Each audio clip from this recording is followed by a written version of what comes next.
boleh. Izin kami menjawabnya. Jadi di dalam Renstra, di dalam tupoksi kewenangan yang baru berdasarkan Pergub itu sudah jelas Bapak Ibu.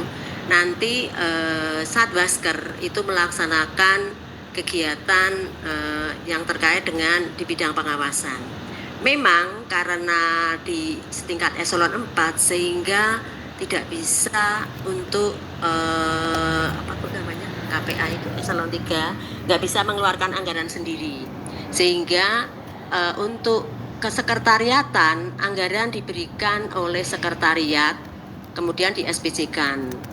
Mereka sudah kita buatkan ini DIPA-nya, petikan DIPA, dan tentunya juga karena tadi kita ngomongkan anggaran ya terkait dengan anggarannya. Kemudian yang terkait dengan bidang pengawasan ketenagakerjaan, bidang itu kan juga ada target kegiatan, target program, target kegiatan, subkegiatan. Inilah yang dibagi ke Satwasker. Mengapa kami selalu menyampaikan kepada bidang untuk di awal-awal sebelum ini kemarin sudah kami sampaikan juga kepada teman-teman yang ada di bidang, nanti tolong untuk targetnya itu dibagi di awal dulu ya, target dari kegiatan yang ada di subkegiatan pengawasan di kegiatan pengawasan ketenagakerjaan, baik di pengawasan norma kerja, pelaksanaan norma K3 maupun penegakan hukum, itu dibagi dulu. Artinya proporsionalitas tentunya, ya kan. Kemudian perkara nanti itu ada target, ada anggaran. Kemudian anggarannya itu SPJ-nya berapa nanti itu dibagi dulu gitu loh. Mana ini nanti di proporsinya ini. Itu seperti itu. Memang dari tahun-tahun kemarin karena menyusunya itu di tengah-tengah, jadinya itu agak keguk gitu ya. Jadi nyusunnya itu seharusnya Januari sudah clear gitu, awal Januari menjadi PK-nya masing-masing, itu baru dibaginya mungkin nanti resminya itu di April atau di Maret begitu. Ya ini kan tidak sesuai. Karena nanti Bapak Ibu, ini yang di IKI tahun 2026, IKI 2026 itu sudah nyekrup terintegrasi dengan e-controlling kinerja. Jadi Bapak Ibu yang di struktural, Bapak Ibu kan sering nih evaluasi e-controlling harus masuk ini begitu ya.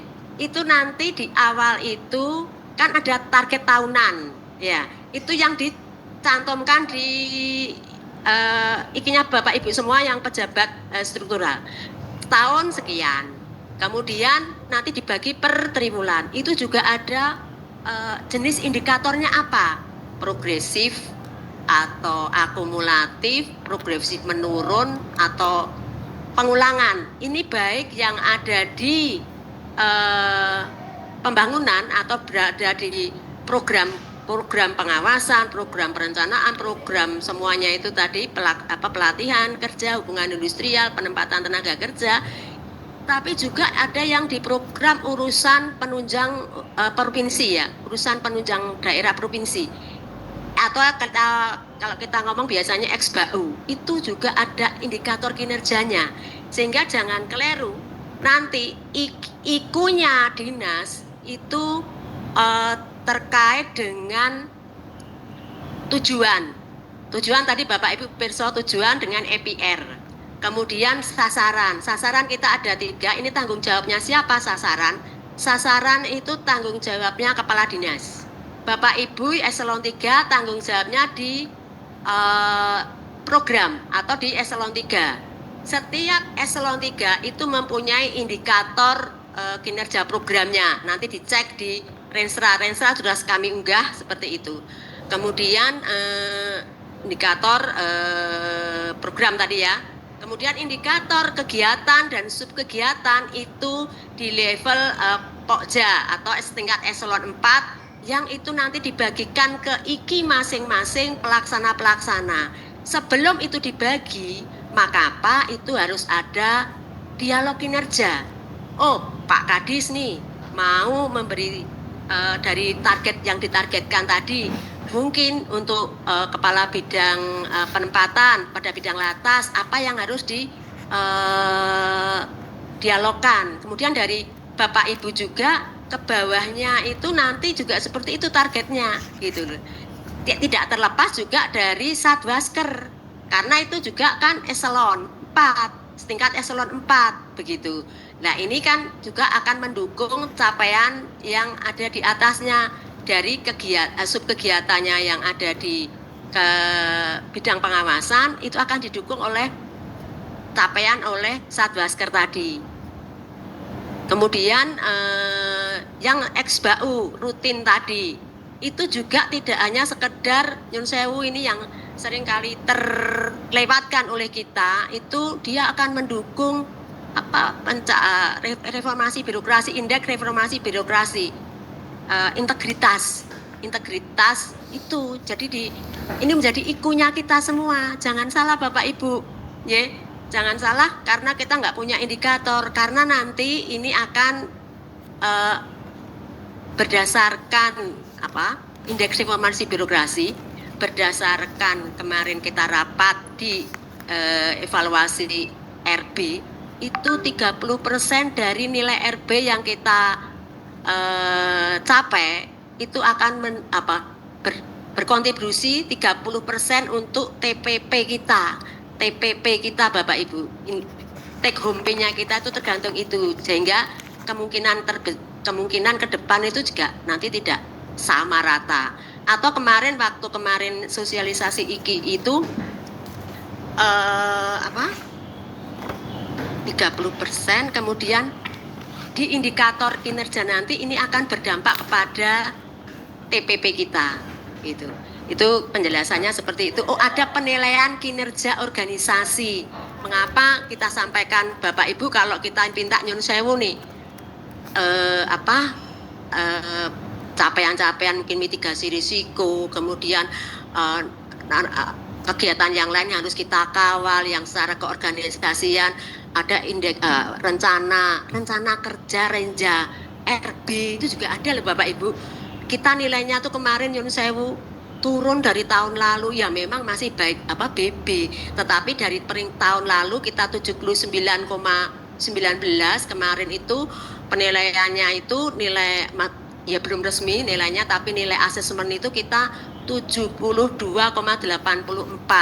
Terus turunnya karena kurang data dukung Ibu, data dukung dari kegiatan yang ada. Contoh mamanya kita melaksanakan rapat seperti ini, itu tidak ada tidak ada notulen, tidak ada foto, ada SK, tidak ada rapatnya, tidak ada fotonya, gitu. Ya. Itu katanya gitu ya Bapak Ibu. Kemudian bukti Renja, semua bukti itu harus ada buktinya.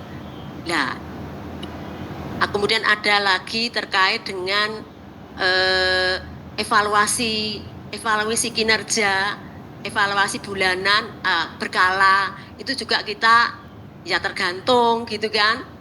Buktinya mana Bu? Tidak ada. Nah, ini juga perlu, mengapa evaluasi itu juga perlu dilakukan. Jadi tidak hanya sekedar nyun sewu nih, kalau mamanya Biro Kesra minta atau Bangda minta nyun sewu Bapak Ibu, curhat nih ya Bu. Curhat ya, curhat ini. Diminta data, bingung. Nanti jawabannya Mbak Lucy sampai lupa itu. Ya toh. Yang mana lagi Mbak Yuli? Ya gitu. Lali iki nek saking kesuwen saya gitu. Ini guyon ya Mbak Lucy ya. Jadi itu yang karena semuanya itu dipertanyakan. Seperti contoh ini, kemarin kita ada des LKPJ. Mbak Anis yang tanya dengan kami, Bu, ini kok capaiannya tinggal segini, indikator apa? Apa ya? Kita tercapai deh di triwulan 3-nya, tapi dengan RKPD-nya belum tercapai. Oh, karena kemarin kegiatannya kan di belakang semua kan, Bapak Ibu efisiensi, sehingga kegiatannya dikasih belakang semua. berarti kita kan laporannya juga di belakang. Nah, begitulah. Ini satu contoh seperti itu. Terus kemudian mengenai kebekerjaan seperti ini ya. Bu, punya saya itu kan tidak menempatkan. Biasanya kan teman-teman ada begitu ya. Terus, lah, ini ada namanya ini loh. Kok tidak menempatkan dan sebagainya. Inilah yang harus kita tahu, bahwa menempatkan bekerja itu tidak hanya secara formal, tetapi juga informal juga bisa kita ambil datanya. Berarti kita harus lebih intens di dalam evaluasi pakai WA. Nggak ada anggarannya, Bu. Ya wis nganggo WA blas, yang penting ono buktinya. Ya kayak gitu itu loh, Bu, yang diminta oleh pemeriksa ya, inspektorat, contoh seperti itu. Terus lagi ada kemarin itu SOP sama proses bisnis. Proses bisnisnya itu kan Oktober 2020. SOP-nya tuh duluan, Bu. Gitu aja diperiksa. Bu, ini SOP-nya kok duluan daripada proses bisnisnya. Ini harus dirubah, Bu. Ya saya bilang aja iyalah, gimana toh, Bu. Gitu kan. Jadi ini yang kadang-kadang kita secara administrasi itu sekarang lah, kami itu kan harus ada buktinya, Bu. Kemarin yang proses bisnis itu kan kami sudah punya bukunya. Tak taruh di Nyun Sewu, kami taruh di laci, nggak kita lihatkan, tapi ada. Kebetulan di soft copy-nya itu SK-nya nggak kelihatan. Mana buktinya, Bu? Sampai segitunya. Lah ora percaya, wing tak golekane. Itu sampai seperti itunya. Jadi saya harus kembali lagi ke ruangan. Saya ambil bukunya itu, harus saya kasihkan. Ini contoh-contoh yang seperti itu. Kemudian di rencana kerja RB itu juga ada renjanya. Lah, baru tahu. Baru tahu. Kita biasanya langsung buat 1 tahun begitu. Itu harus ada rencana kerjanya lah, apa yang harus kita lakukan. Memang sekretariat itu yang mengkolek atau mendorong di dalam, seperti contoh untuk tematik itu seperti untuk pengangguran, kemiskinan gitu tematiknya contoh. Tetapi sekretariat itu juga mendasarkan pada prosesnya, SOP-nya begitu. Mengapa itu harus ada agen perubahan dan sebagainya itu, Bu. Itu kan administrasi semua. Kita ada namanya tapi tidak ada buktinya, Pak. SK-nya ada tapi tidak ada fotonya, tidak ada kegiatan yang lain. Ini yang ya kita masih baik sih, Bu. Masih BB, cuman ya nilainya turun dari tahun lalu. Itu mungkin yang bisa kami sampaikan. Nanti Bapak Ibu bisa melihat dokumen Renstra yang ada. Kalau kurang jelas nanti juga ke Subag Program bisa minta penjelasan. Dan ada pertanyaan yang kedua mungkin? Sudah? Oh iya. Itu, jadi itu pertanyaan kedua. Ini nanti mau ditambah sama Mbak Anis. Ya, oke. Oke, sedikit menambahkan terkait pertanyaan dari Satu Asker.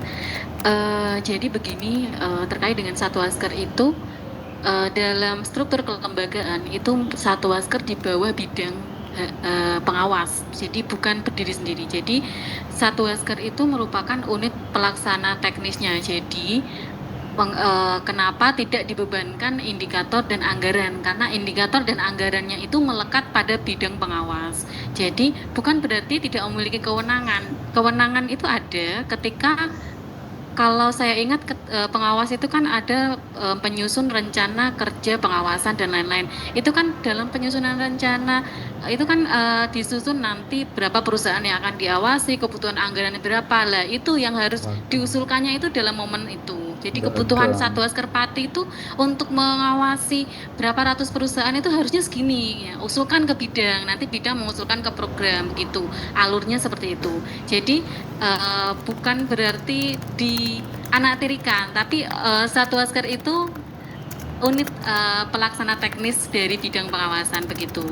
Dan pembagian indikatornya itu nanti dari bidang pengawas turun sampai level indikator kinerja individu di masing-masing orang di Satu Asker untuk membantu pencapaian target indikator programnya. Terima kasih. Terima kasih Mbak Anis. Jadi saya jadi ingat. Iya seperti itu. memang seharusnya seperti itu Bapak Ibu. Jadi penyusunan perencanaan itu memang diawali awal-awal begitu. Artinya tidak hanya sekedar waktu kita mau nyusun 2026 begitu ya. Terus ini sudah diawali dari kemarin-kemarin kan Bapak Ibu. Jadi seperti usulan dari Satwasker itu mau yang SBAU atau yang pemeliharaan juga diusulkan. Jadi kita itu mengusulkannya itu ada buktinya. Artinya mengapa ini penting diusulkan? Pamannya ini bangun apa? Seperti contoh Mas Jose ingat nggak yang di di Satwasker mana Banyumas yang kita minta bangun gudang karena kebetulan di rumahnya sekretariat itu kan tidak ada atau rekening yang ada di sekretariat itu kan tidak ada untuk bangunan baru karena kita kan induk sehingga untuk Renstra yang lalu itu yang lama tidak ada untuk membangun ya. Kemudian kita tempelkan bahasanya ya. Kita tempelkan di Klampok, BLK Klampok. Ya, ingat ya Mas Yose ya? Ya, itu. Jadi contoh-contoh seperti itu. Tetapi untuk Renstra yang baru ini kita kan berdasarkan SIPD. Nah, ini juga harus diperhatikan Bapak Ibu. Karena apa? SIPD itu kan gelondong. Ya, jadi Bapak Ibu harus menyusun RKA Bayangan, RAB Bayangan dulu, kemudian SSK-nya apa, SSK-nya, sub kegiatannya kan sudah jelas di SIPD itu. Tetapi untuk membentuk itu kan, membentuk satu sub kegiatan mungkin terdiri dari aktiviti-aktiviti yang ada di SSK tadi. Ya, jadi ini yang harus diperhatikan banyak protapnya ya, artinya apa yang harus dilakukan. Jadi tidak hanya sekedar oh ini anggaran ini turun begitu tidak, tetapi usulan namanya juga usul kan tadi ya Bapak Ibu ya, namanya usul. Kemudian kalau memang ada anggarannya ya mestinya dikasih gitu kan. Nah terus apalagi yang terkait dengan perencanaan, pengertian di sini nanti Bapak Ibu juga bisa melihat di e-planning ya Bapak Ibu, definisi indikator baik yang ada di tujuan, sasaran, program, indikator program, kemudian di indikator kegiatan dan di subkegiatan indikator subkegiatan itu ada semua di e-planning karena itu nanti yang akan terintegrated di IKI tahun depan yang sudah mulai diidentifikasi di bulan ini dan DES nanti di November ini akan DES sehingga supaya nanti kita bisa running di Januari itu sudah running. Ini yang menjadi perhatian. Kemudian ini kami sampaikan juga kemarin kita memang minta Bu Sekdin kepada bidang dan UPT terkait dengan perubahan indikator perubahan PK perubahan tahun 2025. Mengapa seperti itu Bapak Ibu? Sekarang itu Inspektorat contoh Nyun Sewu ini selalu kami sampaikan minta PK itu Bapak Ibu harus sesuai dengan aturannya Permenpan 53 tahun 2014. Kalau nggak sesuai seperti itu nggak mau. Terus setelah kita betulin yang di 2024 jumlahnya nggak sesuai Bu dengan yang khusus yang untuk eselon 4 ya, setingkat eselon 4 dengan yang jumlah setingkat eselon 4 yang ada di Dinas Tenaga Kerja. Harusnya sesuai dengan jumlahnya, daftarnya ada, mamanya daftarnya orang 25, ya harus jumlah 25 itu sesuai itu. Kemudian setelah itu ini menjadi catatan inspektorat, kemudian kita perbaiki lagi nih. Ini kan suatu momen yang pas untuk memperbaiki PK perubahan 2025 supaya sesuai dengan Kemenpan 53 tahun 2014 tadi. Kita inisiasi, saya tahu ini mesti ada sesuatu yang nggak pas, saya ngerti itu. Jadi mengapa itu kami kedepankan supaya ada jeda untuk kita ngoreksi. Karena mesti kami nanti ini di tahun akhir bulan ini ada evaluasi, ada LKJIP, ada PK, Renstra dan lain sebagainya yang berbarengan, sehingga kami memberikan penjelasan, memberikan informasi, edukasi kepada Bapak Ibu supaya masih ada waktu untuk konsultasi, mungkin koordinasi kita, sehingga kita membuka untuk itu. Ya, mohon maaf mungkin yang untuk Satwasker kemarin baru kami minta target dan anggaran yang 2020 para perubahan 2025 kepada bidang Wasnaker, dan itu nanti akan kami share dengan contoh yang ada di Subak program. Nanti akan kami share, ini tadi sudah kami koordinasikan dengan Pak Sabtono, yang saya buat itu sudah betul apa belum. Jadi kami juga tidak bekerja sendiri, kami ada tim, nanti Pak Sabtono yang akan melihat itu sudah sesuai enggak yang sudah kita buatkan seperti itu contohnya. Itu mungkin Bapak Ibu yang bisa kami sampaikan. Ada yang bertanya lagi, Mas? Enggak ada. Ibu gimana, Pak Kadis? Gimana? Menunggu. Oh, nggih. Oh, nggih. Kita menunggu Bapak Kepala Dinas. Bapak Kepala Dinas berkenan hadir. Kita menunggu sebentar. Mungkin ada pertanyaan yang lain. Monggo. Ya. Bowo.